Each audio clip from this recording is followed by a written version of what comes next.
Seeing it's 4:34 on Tuesday, September 30th, I will call the Public Welfare Committee meeting to order. The clerk will please call the roll. Councillor Mack? Present. Councillor Munoz? Present. Councillor Heath? Seeing Councillor Heath is absent, we still have a quorum, so we will proceed with the meeting. Is anybody recording this meeting? I will not read the announcement then. Reading of the minutes of prior meetings, August 4th, 2025. Make motion to waive the reading of the minutes and accept them as presented. Second. All those in favor say aye. Aye. Motion carries. We're going to take the agenda out of order. We have Mary Nicholson on the phone, so we're going to skip to items 4. First item, 11683, a measure authorizing the mayor to enter into an intermunicipal agreement for veteran services with the town of Hubbardston from the period beginning on January 1st, 2026 through June 30th, 2028. Mayor Nicholson. Thank you very much, Madam Chair, and Councilor Munoz. The town administrator for the town of Hubbardston reached out to my office around the middle of the summer to explore the possibility of regionalizing our veteran services district with the town of Hubbardston. They are experiencing a change in their veteran service agent positions themselves. Their current VSO is being deployed soon. And in speaking with the existing VSO who's there, who gets deployed on January 1st, that veteran service agent told their town administrator, Nathan Boudreau, that she did not feel that when she came back that Hubbardston had the adequate services to actually care for the needs of their veterans based off of their current staffing levels, and suggested that they look into joining us in the Gardner district. This is something that, in speaking with both former Director Hasselman and current Director Davis, they believe it fits into the current capacity that we have. We do have an assistant director who's in the process of being onboarded as we speak, so we will be back to fully staffed within the next 2 or so weeks. The way that our minimum staffing levels by statute work for the Veteran Service Department is based off of the full population of the municipalities that join the district. Hubbardston, per the 2020 census, has a population of the town of 4,328 people. This puts us at a total district population of all of our communities, and again, that's Gardner, Westminster, Ashburnham, Princeton, Ashby, Winchendon, and Hubbardston added into that, would put us at 57,195 individuals in the population for the district. We are currently within the minimum staffing levels for that population. We would have to hit 61,000 to hit a new threshold for additional staff that would be needed under the minimum staffing grid that is in state law. And if we were ever to hit that, we would have to add an additional part-time clerical staff member to the department. So that would be the hit if we ever did hit that 61,000, but we are still under that right now, even with Hubbardston being added. We have been doing Hubbardston's VA claims, mainly because where they had their current veteran service agent was only working 4 hours a week. The availability wasn't there to do larger claims, anything other than really the Chapter 115 claims. So we had already been doing the VA claims for the customers of the town of Hubbardston.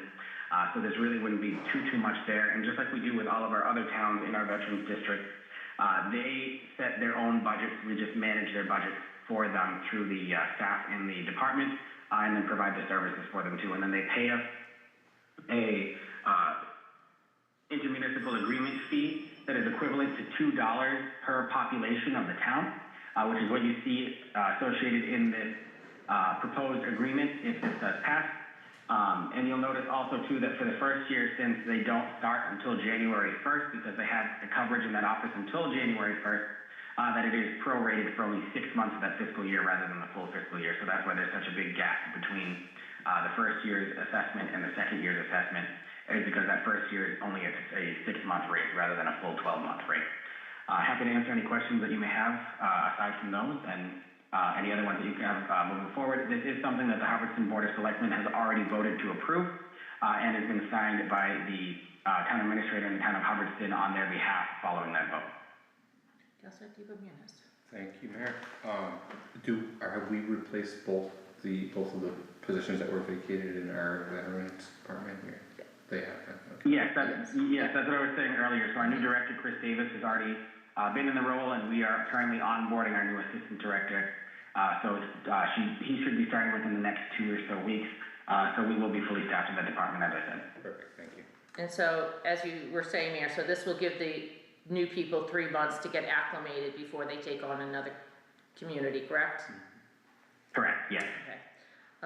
No, I'm fine as long as it's within our staffing levels, but I would be very hesitant to take on any other municipalities after this. Yeah, I can understand that. Like I said, the 61,000 mark is where we have to look at adding an additional part-timer if we ever hit that. So I would agree with you on that one, Madam Chair. Thank you. Seeing no discussion, I'll entertain a motion. A motion to send the measure to the full council for approval. Second, all those in favor say aye. Aye. Aye. Motion carries. The next item is item 11688, an ordinance to amend chapter 675 of the city code of the city of Gardner, therefore entitled zoning, to allow for operation and use of cottage kitchen in residential districts within the city of Gardner. And I think it's important for you to, as you, your signature was on this letter as well as the council president, Mayor, that you give us some input as to this ordinance change. Thank you very much, Madam Chair. I do want to, for the ways that the general laws operate, just to clarify, the sponsor of this item is Council President Tyrone, who asked if I would co-sponsor, and I'm happily able to co-sponsor that because this does have to be submitted by a city councilor under the provisions of the general laws.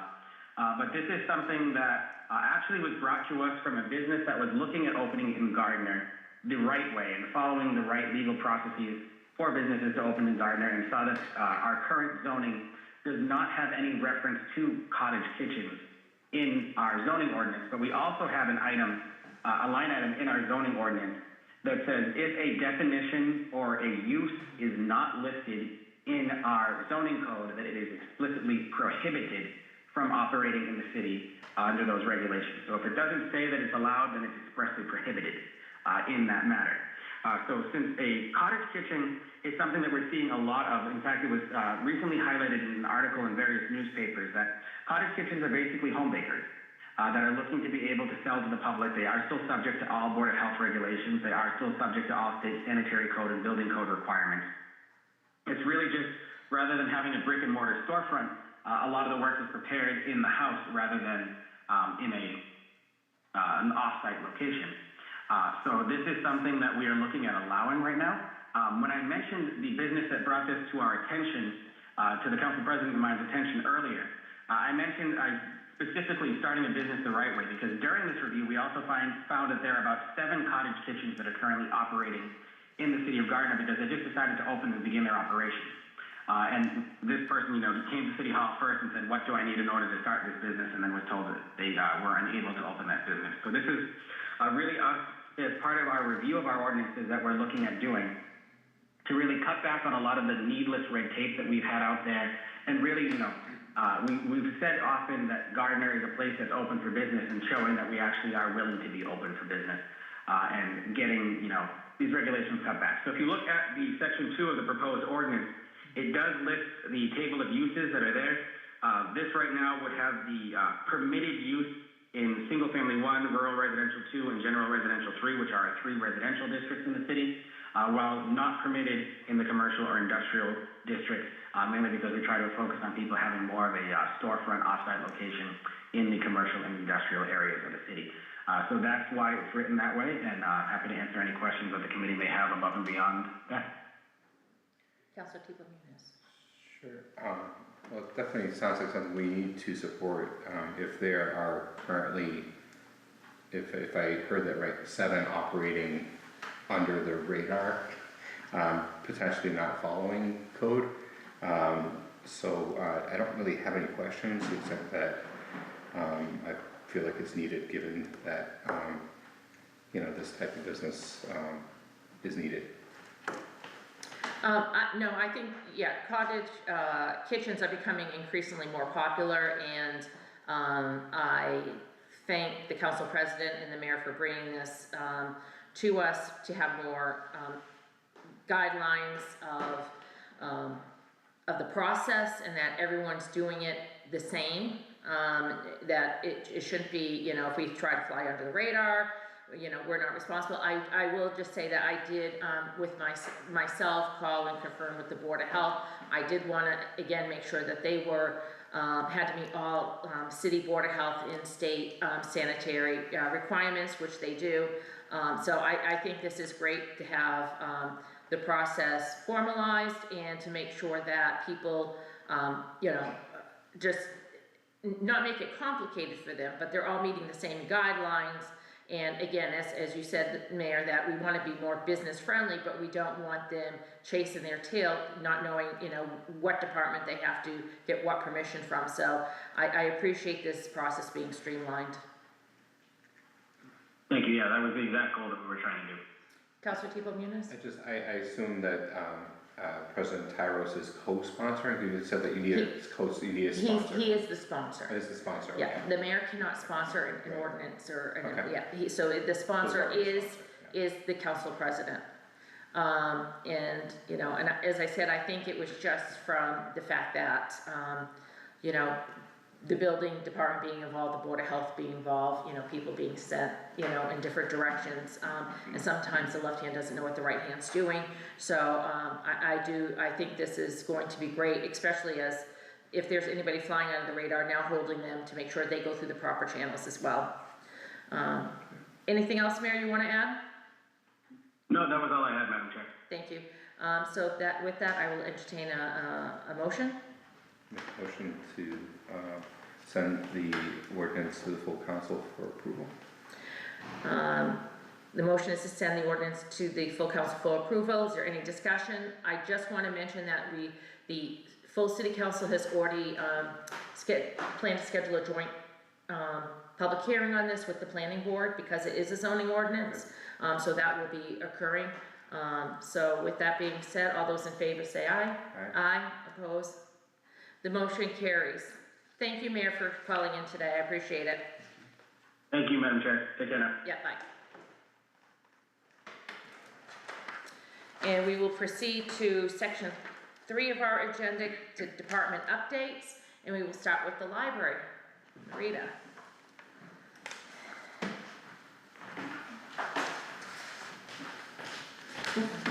Thank you.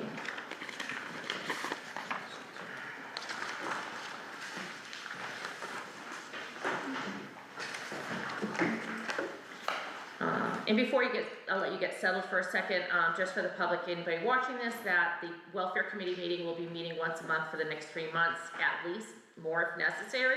But every department under our subcommittee will be doing updates, and just because it's important for us to know all the good work that's going on in the city, and it's a great time before we head back into budget season again, so people can have a minute to brag about all the good things going on. So, thank you. Marita, we'll start with the library.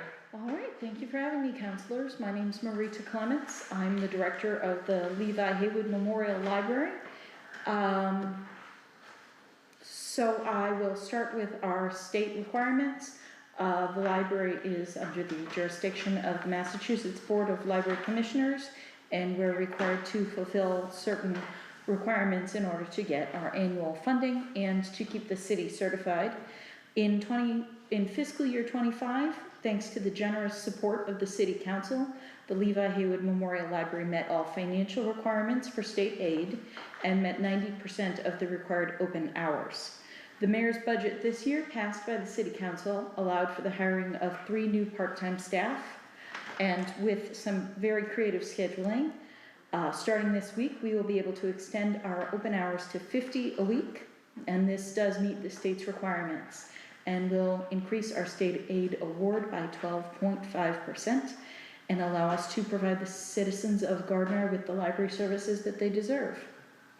We'll be celebrating the completion of this goal with an open house this Thursday, October 2nd, from 5 to 7 p.m. That's the first Thursday. We'll be open until 7 p.m. and I hope that you all will be able to attend. Our goal is to maintain these certification standards while providing the highest level of professional library services to the city of Gardner. Updates regarding the building and infrastructure at the library.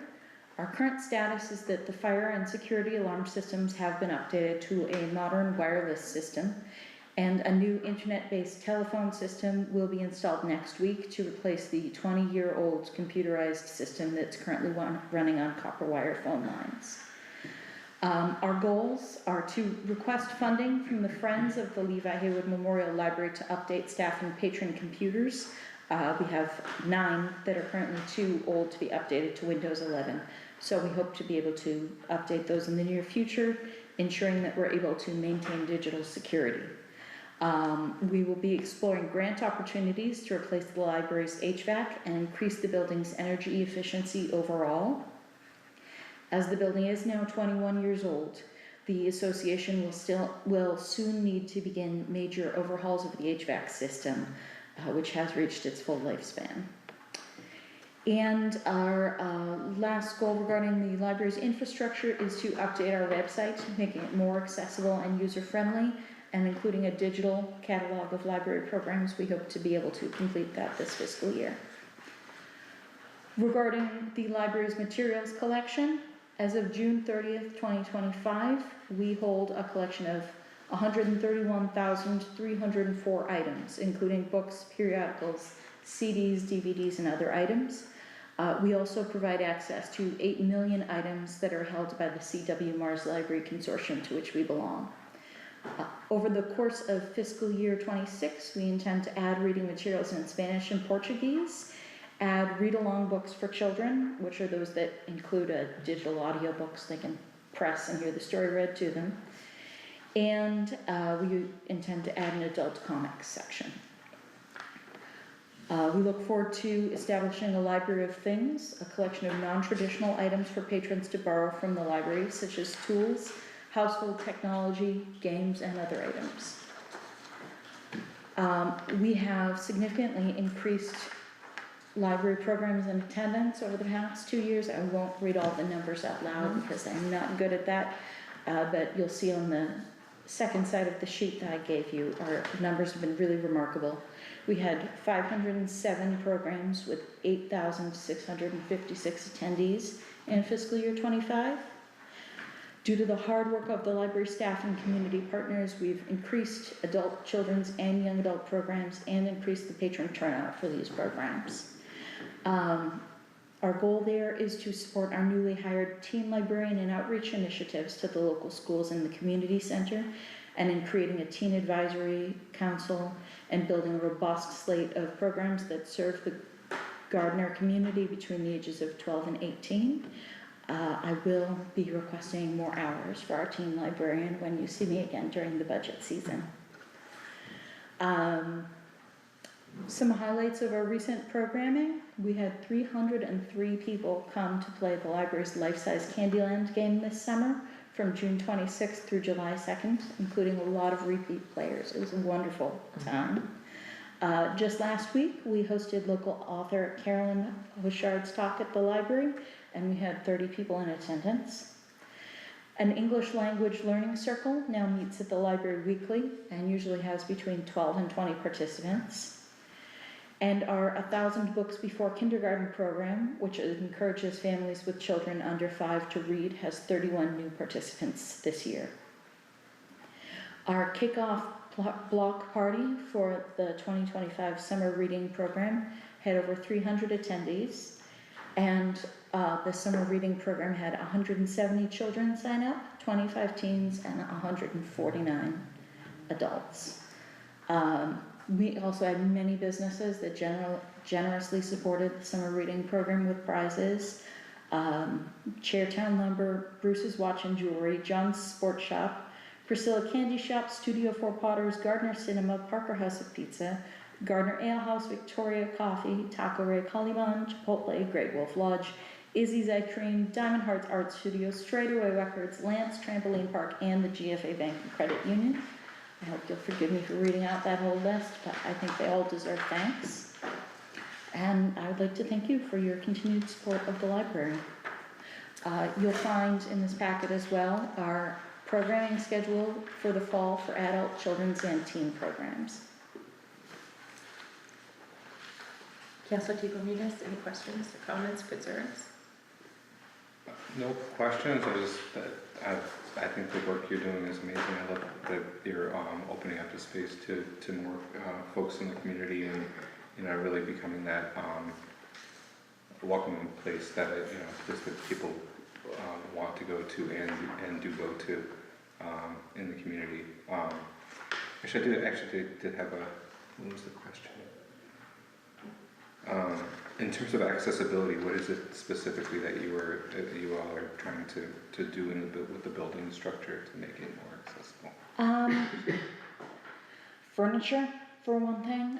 There are accessibility desks that you can move for high-low. Making the collection more accessible to a wide variety of readers, including Spanish and Portuguese readers. Currently, we have very few items that aren't in English. Our website is not great. I think updating the website is going to help a lot to show people the digital collections that they can access through the library. Those are just a few examples. Thank you.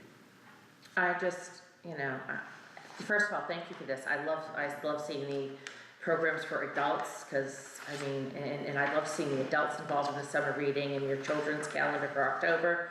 I can't say enough how excited I am about the extended hours. It's something that we as a welfare committee were really pushing for with, you know, with the mayor, was for more funding. I just wanted to ask, are any of your staff members bilingual? Not fully, no. Okay. We have a few people, myself included, who can say a few welcoming things in Spanish. I do make sure that we, one of the things that I like to bring up to the front desk staff frequently is that there are computer apps that make it much easier to hold a conversation with somebody in another language, even if you can't really speak to them directly. We do regularly bring in a community volunteer to do multilingual story time in Spanish and Portuguese. The mayor do a Spanish story time this morning, but no one on staff, no. Oh, excellent. No, I just, you know, I think it's great how you're trying to reach out to, you know, to everybody and have equitable access, and the new collaboration with the teen center, I think, just has, you know, a lot of potential. We're very excited about that. Yeah, I think it's great.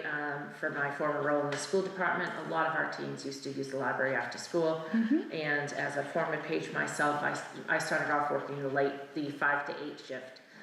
So it really was, the library has always, you know, been used well in the evening and on Saturdays. So, you know, the library is a great asset to our community, and I also appreciate everything the Friends of the Library do for, you know, fundraising, their book sales, just the volunteer hours they do, because, you know, we all know that the library, like many other departments, is on a no-frills budget, and the use of volunteers in their time is extremely important, but very much appreciated. So, no, I think it's great, and keep up the wonderful work. And again, you can, if you need anything between budget and department updates or anything you want to send to us, please feel free. Thank you very much, Councillor. Thank you. Thank you.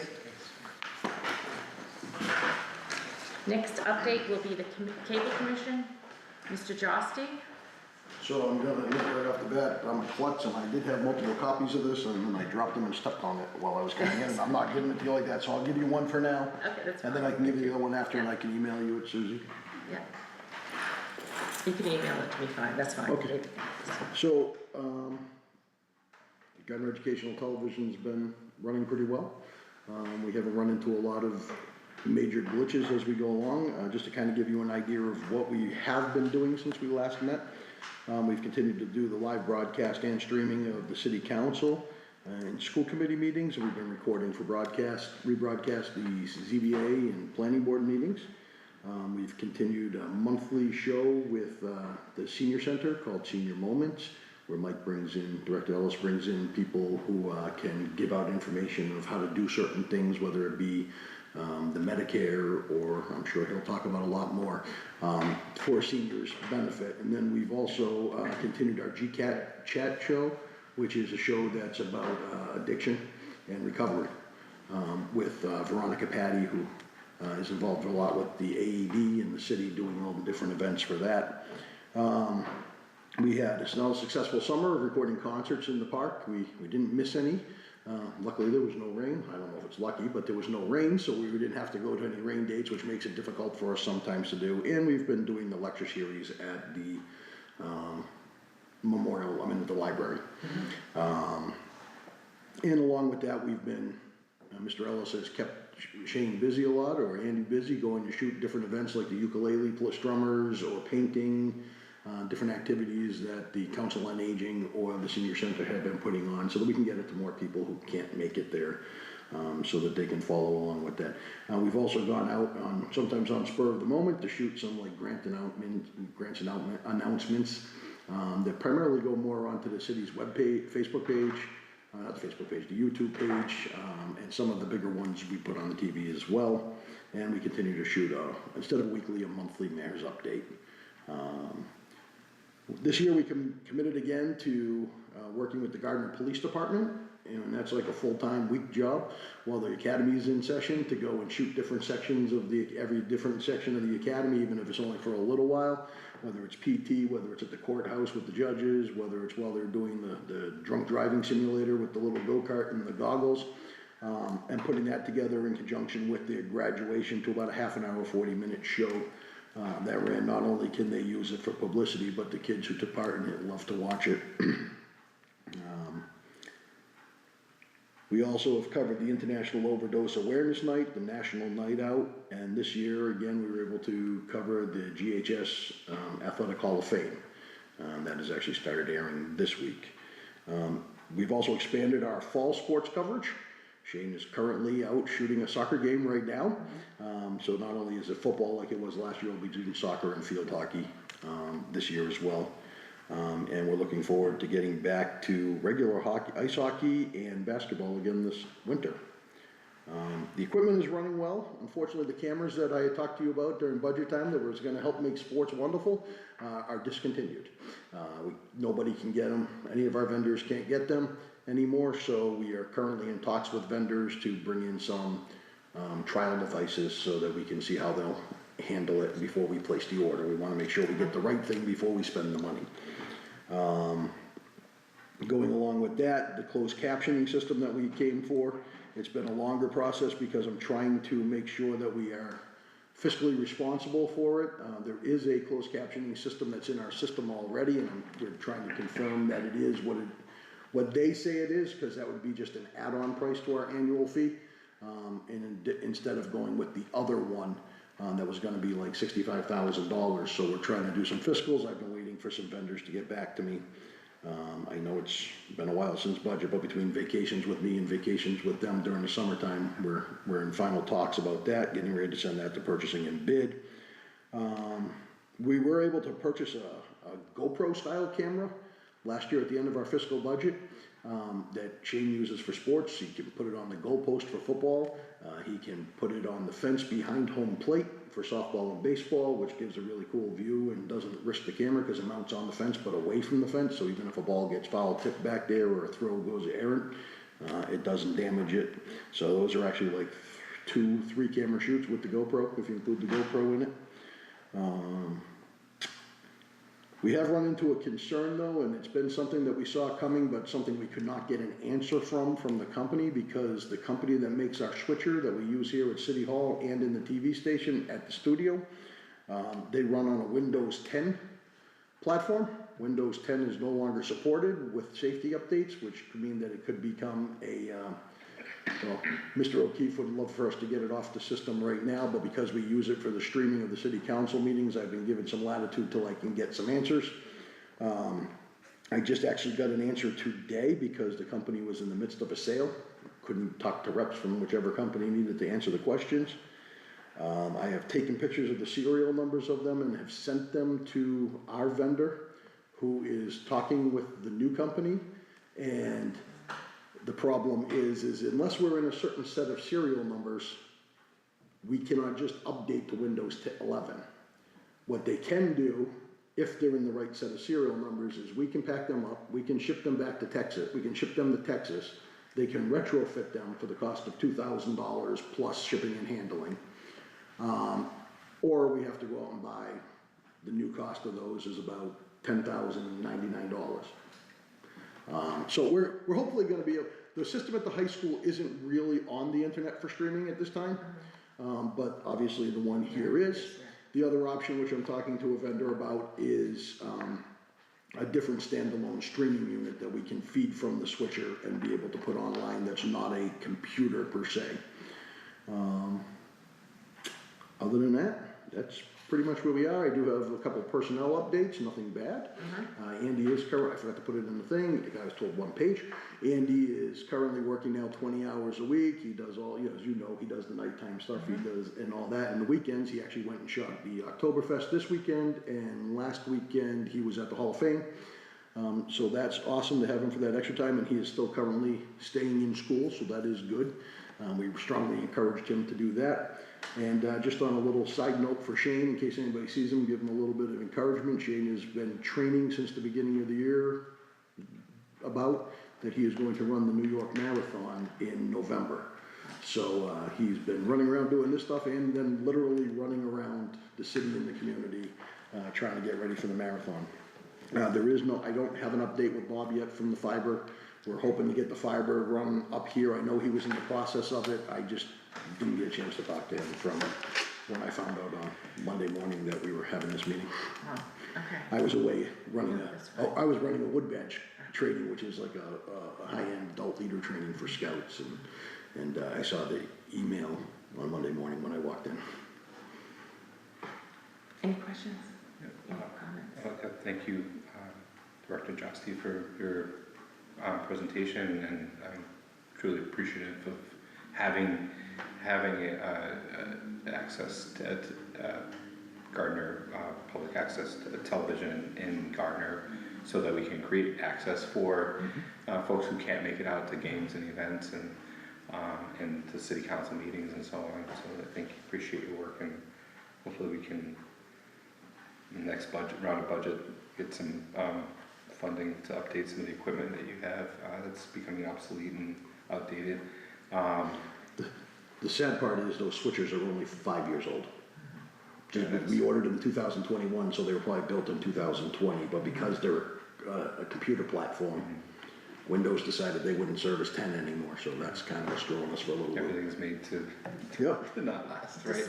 Disposable. So, a question I have, actually, I've been thinking about when I first ran for office in Fitchburg for school committee. FATV had us candidates do, you know, quick 2 to 3 minutes. Who are you as a candidate? In the preliminary election, I was listening to Representative Zlotnick and Councilor Kaczynskis on streaming the election results. And I know that FATV does that. I'm just curious if those are things that we've considered doing or have done in the past, or maybe We could did do it once a long time ago in conjunction with WGAW.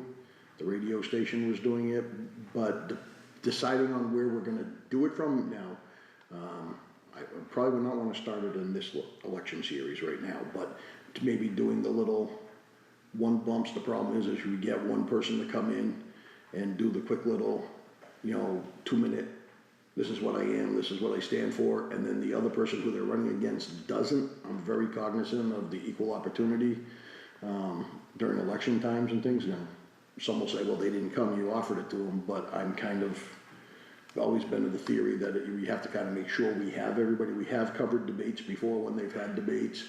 Yeah, I could definitely look into it. I think it would be useful. Coming up for this one might be a little tough to throw something together, but I can definitely add it into the roster for the next one. Talk to Shane and Andy and see what we can come up with for an idea. Yeah, they're great, thank you. And previously they were, such things were done in conjunction, I believe, with the Mount, or the Chamber, or the. So for debates, yes, the chamber would sponsor the debates. They were the parties that would sponsor it, and then WGET would just, cover it as well.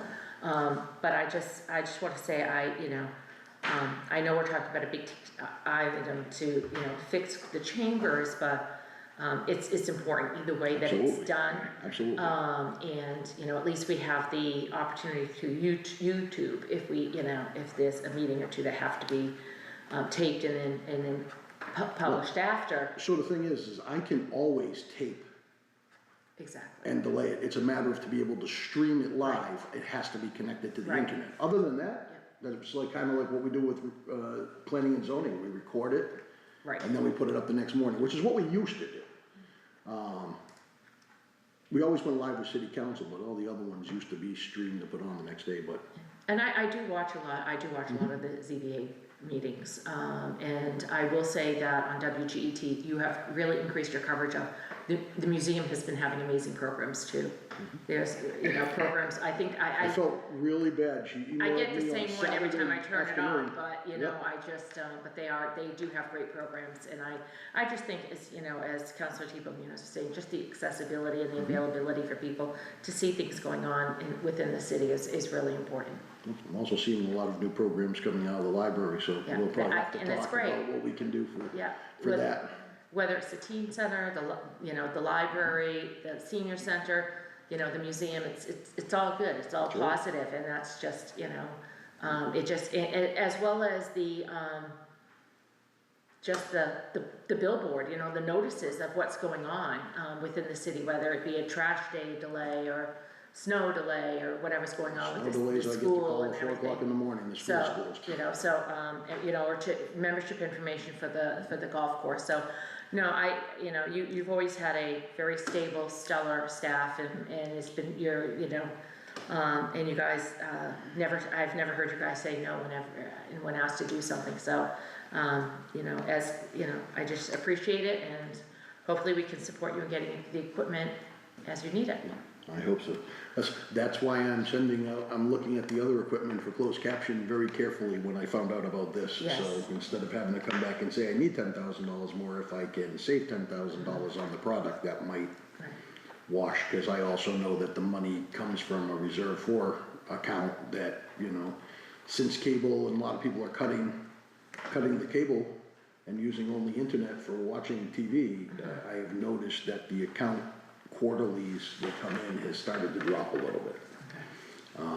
So I've tried to be fiscal so we can keep a job for as long as we can and be able to properly do it, but we're still good for now. Excellent, All right?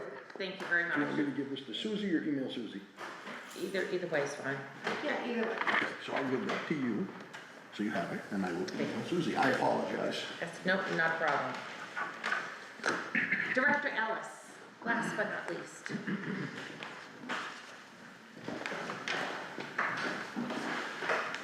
Thank you, councilors, for having the Gardner Senior Center and myself here today to talk about all the really good stuff that's happening. Before I give you my update, which I assume I'm all right to do, I want to say congratulations to the library and GET for doing amazing things. What I've realized in this job for the last 5 years is the Senior Center always does better when other departments in the city do better, and that is absolutely without exception. Between the city clerk's office and the purchasing department, IT, GET, the auditor, they give us so much support and so much encouragement. They allow us the knowledge and experience they have to give us the opportunity to do the things we want to do, and that I think at the end of the day benefit our constituents all across the community. So again, congratulations to my peers today for some really stellar accomplishments.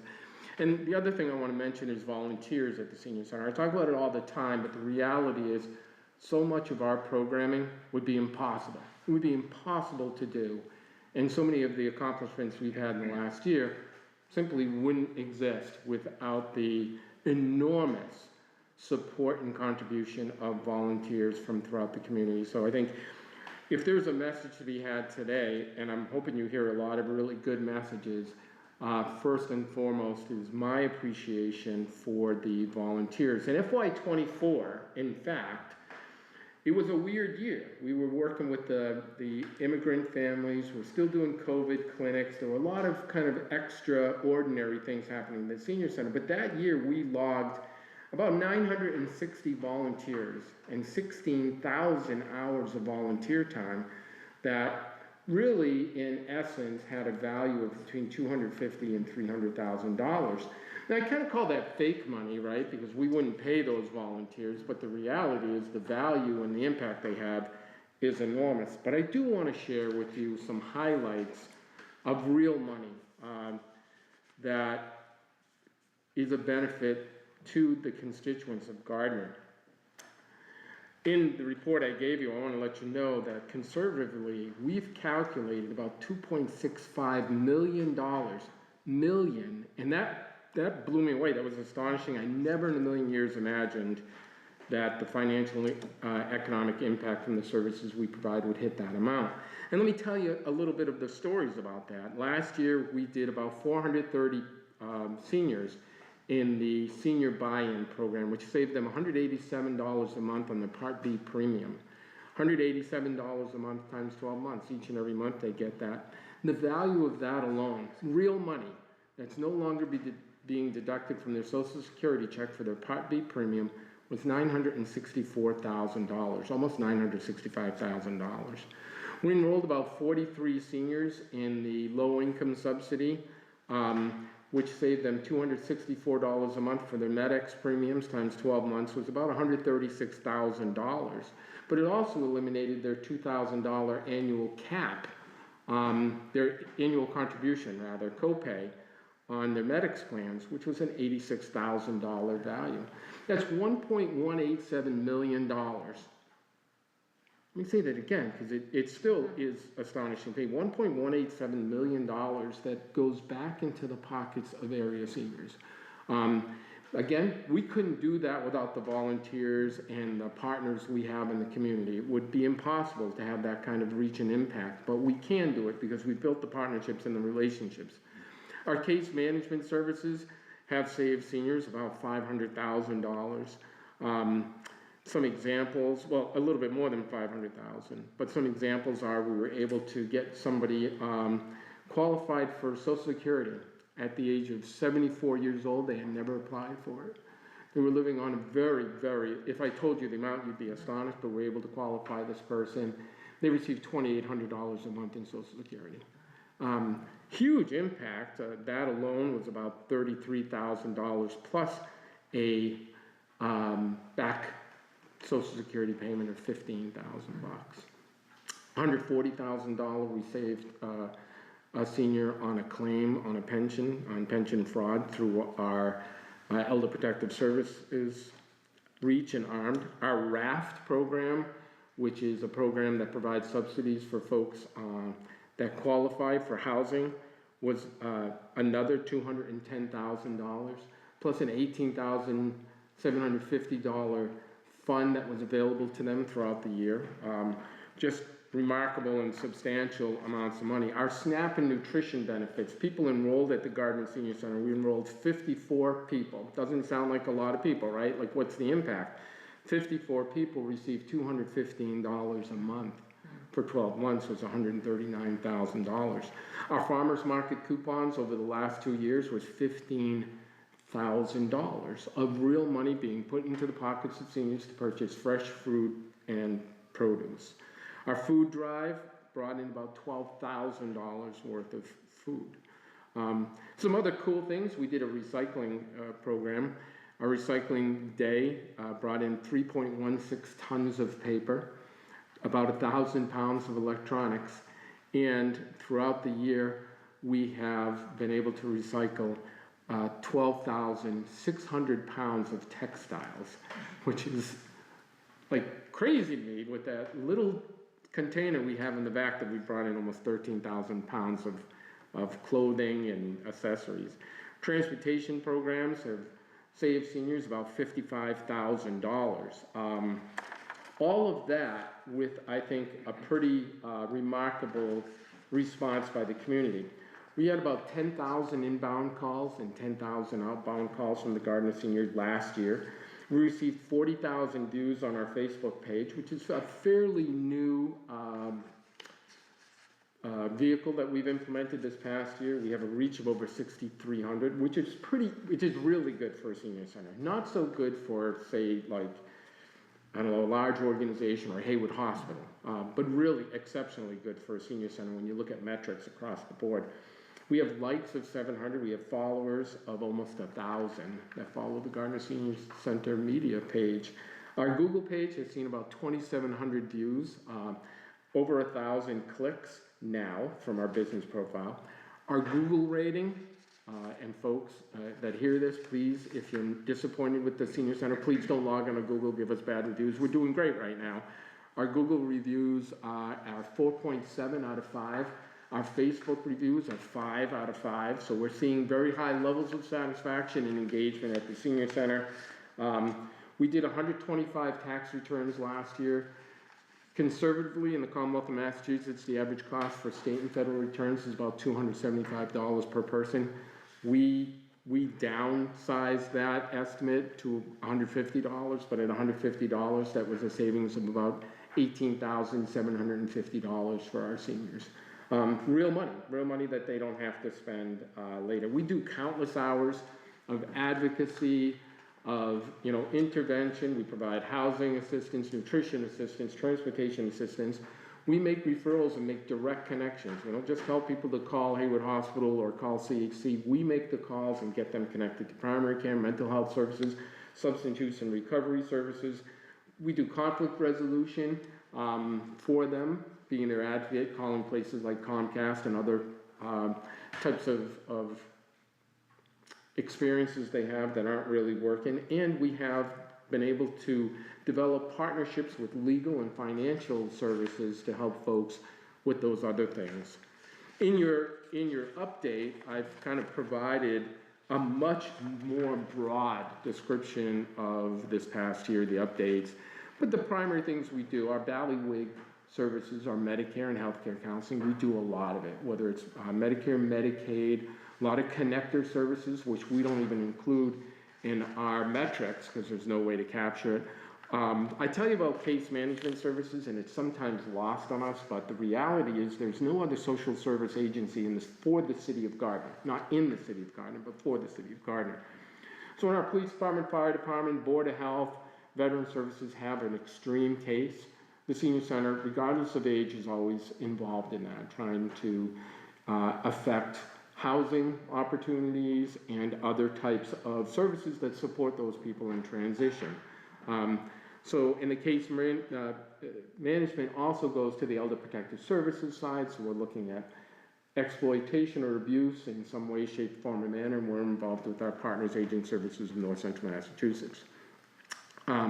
We do support groups. I don't know how many people know that. We have a men's support group, a women's support group, a veteran support group, an LGBTQI support group, a weight management support group, and a dementia support group. And some people say, well, why do you do that? Our seniors have the same impacts on mental health concerns and issues as any other population, sometimes more so. The interesting thing, for example, about the LGBTQI support group was how many seniors may not be in the community but have a loved one that they're not sure how to support or how to engage appropriately and respectfully. And this support group has afforded them the opportunity to learn new skills and foster and really mature that relationship. Pretty cool. And then the last one I want to talk about is just the veteran services. We were able to connect 40 veterans at the Gardner Senior Center to our veteran service officer who had never had any engagements with them before. As a result, we were able to get them VA health coverage.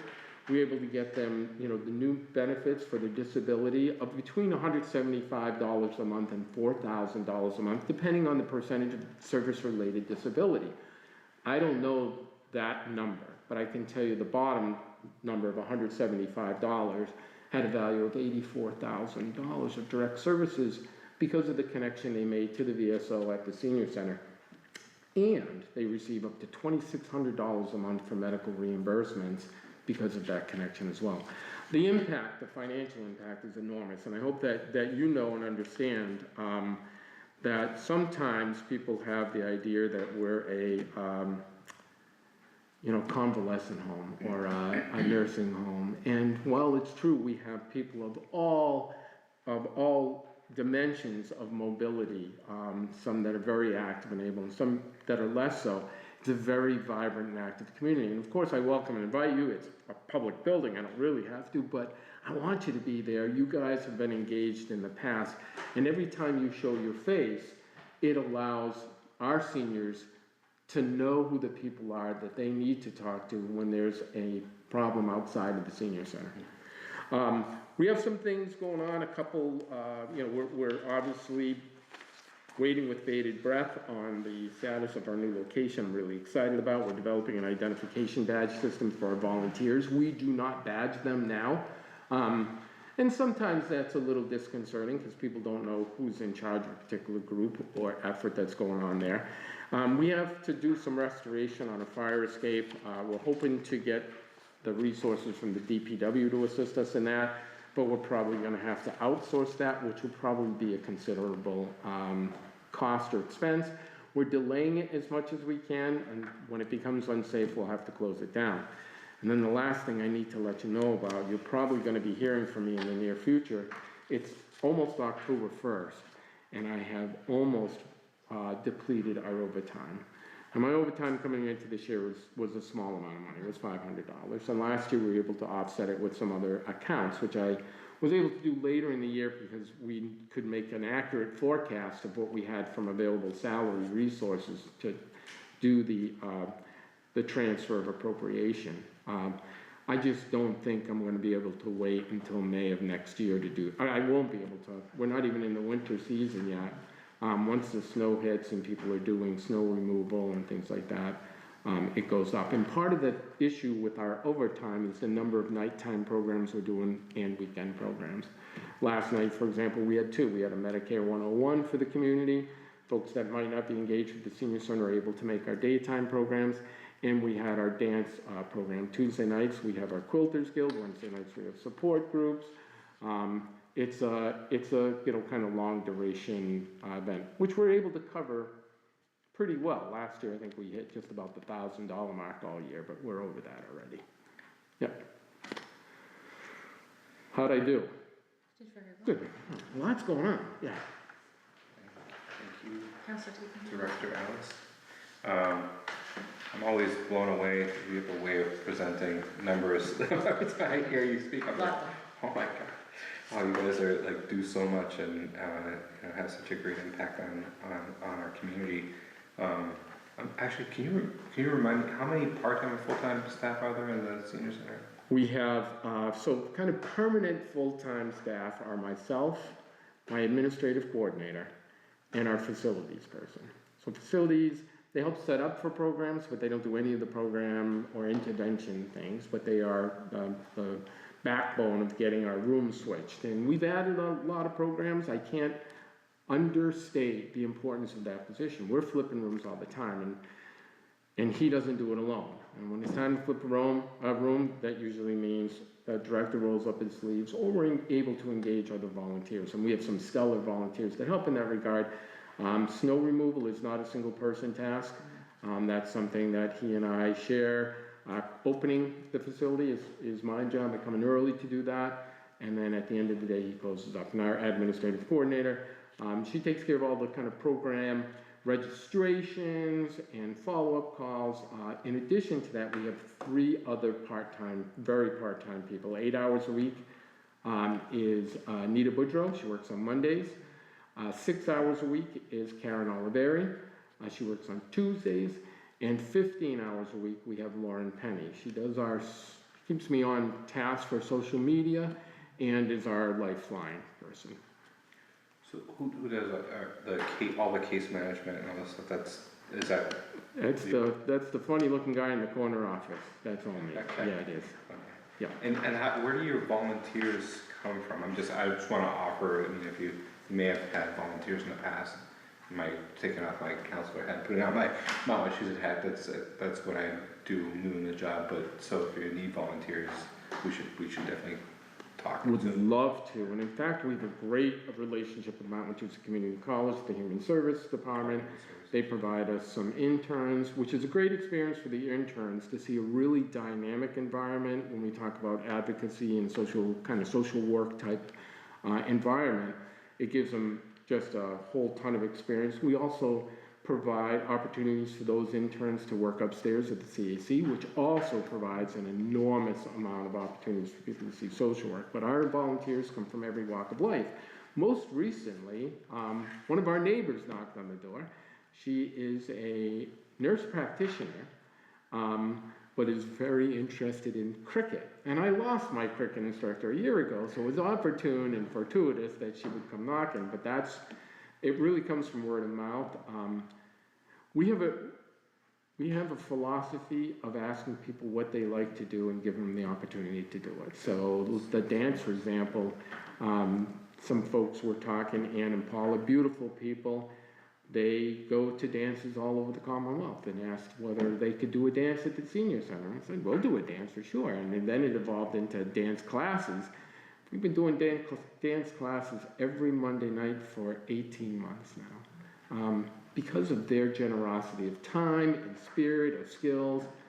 So there's really no particular place, but every particular place. We get volunteers from every corner of this community, and they provide just great skills. Our digital classroom, exercise classes, we pay some of our vendors. So our yoga instructors who are certified, they get paid for that as a vendor. But so many of our other classes are volunteer. Okay, and just one last question. You mentioned the fire escape, and it made me think about, I was at the Waterford Street Community Center last week, and I'm curious about kind of like where I guess it's a question for a lot of different people, but kind of where you see the timeline in terms of moving from this. I think it would be presumptuous of me to answer that. There are people that are far more engaged and knowledgeable. However, I feel very confident and super excited about the prospect of being in there by spring of next year. Part of that, counselors, and I want to make sure you understand that I am an impediment to that move before. I don't think the work is really going to be done until the end of this month or November. So that would, if it's true, if we can get it all done and be ready to move, that would mean a moving time of December or January.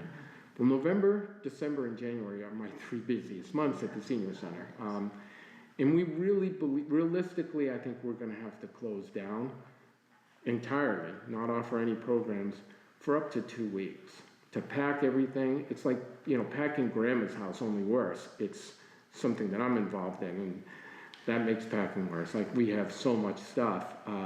Then we have to move all that stuff, and then we have to unpack that stuff. So I'm thinking more likely and more probably if the council president, the council liaison, Mr. Hagelin, and the mayor agree, like a March, April timeline.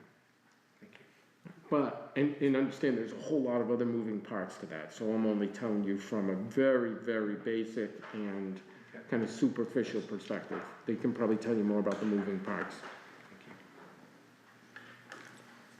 I just want to say I'm one of your Facebook followers. You and are indeed. I loved seeing the pictures of like the boss going to the US Constitution and, everything that they post. I think that it's important, as you pointed out, that our senior center is a wraparound center. It's not just, activities and playing billiards and bingo. It's those essential services, for our seniors who now, I think in this world, have become a very vulnerable population. Because with, all the Facebook and social media and stuff, they're so susceptible, to scams or, even you get a bill, you pay it, and a lot of times all it is a phone call that they may not have run your health insurance right, or, you already paid the bill, or it was sent incorrectly. They put the claim in under the wrong code. And, Gardner has always taken care of two areas of our population, our veterans and our seniors. I agree. And I think that's something that needs to continue and that we can really be proud of. And now, with the senior center and the CAC, the collaboration expands out to, more of our community and our citizens. So, I just think it's great. love reading the numbers and seeing how much people have saved. I feel that textile been up quite a bit, because, you know, it's time to become a minimalist in many areas, but you also know that it's going to a great cause.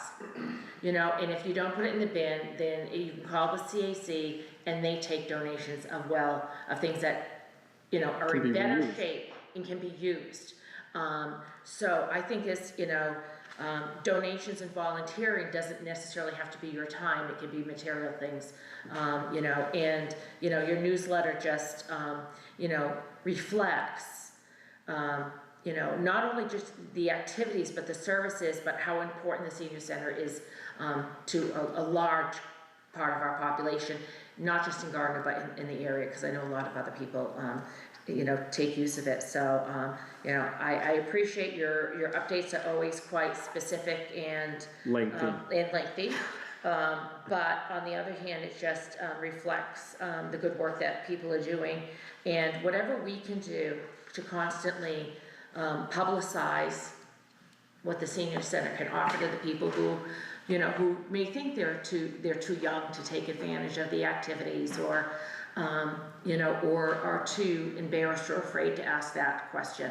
I think it's really important, and I think of all the people in Gardner that still have their Lions Club phone book, which the last one was probably, if I'm guessing, the one in my desk is about 2009. And all those people who don't know how to look up, get a phone number these days. And the things that, you know, you know, things that people miss, and they just need direction on how to get these things without dialing 411 and being charged for it all the time. So, you If know. I may, Counselor? Yeah. Two things. You said, you know, volunteering, and I want to reflect and recognize my appreciation for members of the council, department heads, city employees who come and support our center in so many ways. I need to just make sure that they hear that. I am grateful, and we do better because of them every day. But you also mentioned our partner organizations, which I was remiss to mention, folks like CAC and the Community Health Connections, and the list is infinite. Honest to God, I would double the size of the report I gave you, which was already too long, just listing those agencies and the impact that they've had. So as an expression here in this meeting, public meeting, hopefully the word gets out, just how enormously grateful we are, and we recognize the impact that they have on our community as well. There's so many good people doing great stuff in Gardner, yeah, for sure. I agree. So, thank you very much. Welcome. Any councilor questions or concerns? With that, I will entertain a motion to adjourn. Motion to adjourn. Second, all those in favor say aye. Aye. This meeting stands adjourned. Thank you very much, everyone.